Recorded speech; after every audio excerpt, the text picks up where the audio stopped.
All right, Jillian, with me now is Reza Pahlavi, the exiled Crown Prince of Iran. Good to be with you, John, good Mr. Pahlavi. Thank you so much for taking the time. Sure. I know that you're very busy these days with everything going on in your country. So the president seems to have taken a move forward in terms of where he is on the idea of regime change. He said this to Politico over the weekend. He said, quote, "It's time to look for new leadership in Iran." It's further than he's gone before. How will that be taken in Iran by people who are rising up against the regime? You know, John, everybody's talking about war. What is the first war going on? It's a war of the Islamic regime against its own people. Mm-hmm. We are at war with this regime. Now, defenseless, unarmed civilians have demonstrated in the last few days their total rejection of the regime. They took to the street, they chanted death to the dictator, they chanted that we want an end to this regime. In other words, it's way beyond protest. The response, massive massacre of our citizens.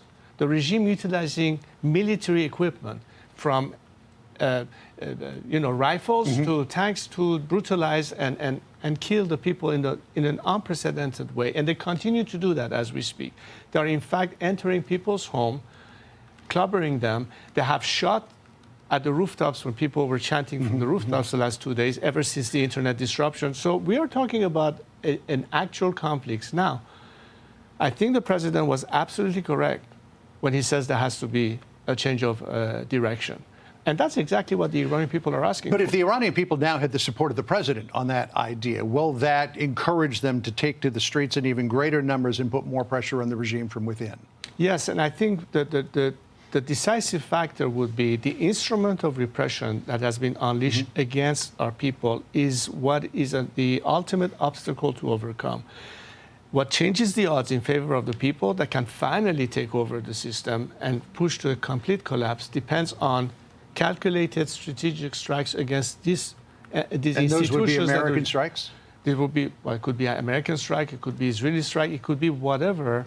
The Iranian people now are looking as the cavalry coming, because we can only hold the fort up to a point. Yep. The cavalry can help us overcome the odds. Look, this is a regime so desperate that it has to import elements from Lebanon, from Afghanistan, from Iraq as instrument of repression, because they are running out of elements of their own doing the dirty job against them. This is what's at stake. So the regime right now is on its last leg. It's on the verge of collapse. It's going to attempt every other means to yet again survive. That's why a definitive strike is going to completely reverse the odds in favor of the nation and defenseless people. That's what we need in terms of actual support. So what do you strike? Do you strike command and control facilities of the IRGC? Do you launch a decapitation strike to take out the Ayatollah? What would you suggest either the United States or Israel or whoever is willing to do it take on? I think if you're asking from the perspective of the people on the streets, is you have to neutralize every element that has been unleashed against them. So anything that ties to the regime mechanism of Islamic violence.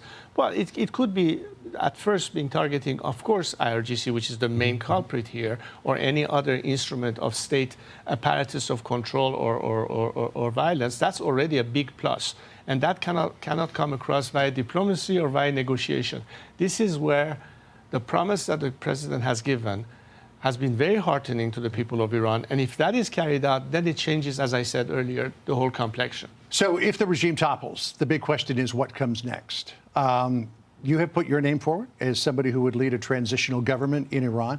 Here's what President Trump said about you when he was asked. He said, quote, "He seems very nice, but I don't know how he'd play within his own country. And we really aren't up to that point yet.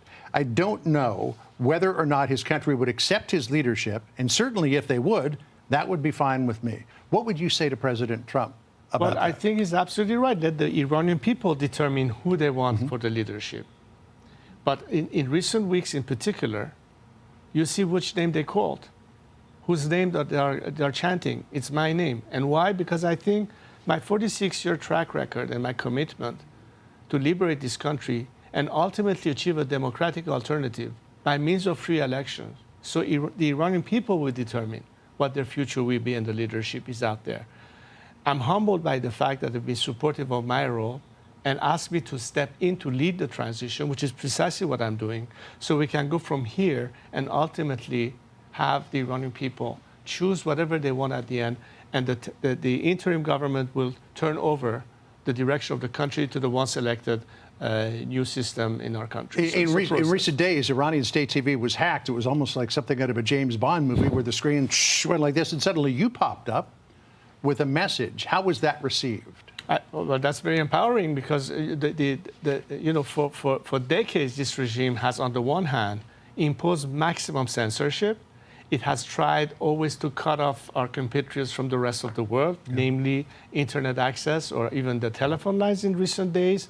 So when they get hit by a counterattack by people who are organized enough to have that level of penetration in terms of the digital warfare, I think anybody back home was, wow, let them get a taste of their own medicine. So you said something very significant. You said a transition to democracy. It has been a long time since there's been democracy in Iran. It's been 75 years, pretty much. Even when your father was the leader of Iran, that was not democracy.